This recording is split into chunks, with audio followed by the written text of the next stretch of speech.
જય માતાજી દાદા. જય માતાજી. કયા ગામથી આવો દાદા? આગળવાડા. આગરવાડાથી આવો છો. શું નામ છે તમારું દાદા? સામંતભાઈ. સામંતભાઈ. શું પ્રોબ્લેમ હતી તમારે? અમારે દારૂ નહીં. દારૂ બહુ પીતા હતા. હા. કેટલા ટાઈમથી દારૂ પીતા હતા દાદા? ખાસા ટાઈમ. ખાસા ટાઈમથી. અહીંયા આવ્યા પછી તમારો દારૂ છૂટી ગયો છે દાદા? હા, છૂટી ગયો. છૂટી ગયો છે. બેન, તમને કેવી રીતે ખબર પડે કે અહીંયા દારૂ છૂટી જાય? વિડીયો જોયો તો.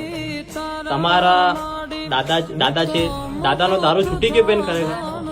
જોઈ શકો છો આ બેન બી કે છે દાદા દારૂ પીવાની ઈચ્છા થાય છે તમારી? ના, હવે? ના. જોઈ શકો છો ભાઈ, તમારી આજુબાજુ નજીકમાં કોઈ બી વ્યક્તિ હોય તો આ મંદિરે દારૂ છોડવા માટે આવવા જેવું છે કે નહીં દાદા? હા, આવા જેવું. આવા જેવું છે. દાદા હવે દારૂ પીવાની ઈચ્છા થતી નહીં ને? ના, દિવસમાં 4 વખત હતો. 4 વખત પીતા હતા. હા. પણ દાદા અહીંયા આવ્યા પછી કેટલા રવિવારમાં દારૂ તમારું છૂટી ગયું? 2 જ રવિવાર. 2 જ રવિવારમાં દારૂ છૂટી ગયો છે. દાદા મેલડી માની દયા હા. અને તમારા મનની શ્રદ્ધાથી દારૂ છૂટી ગયો છે. દાદા મેલડી માતા તમને પણ સુખી રાખે, તમારા પરિવારને પણ સુખી રાખે. બોલે મેલડી માત કી જય.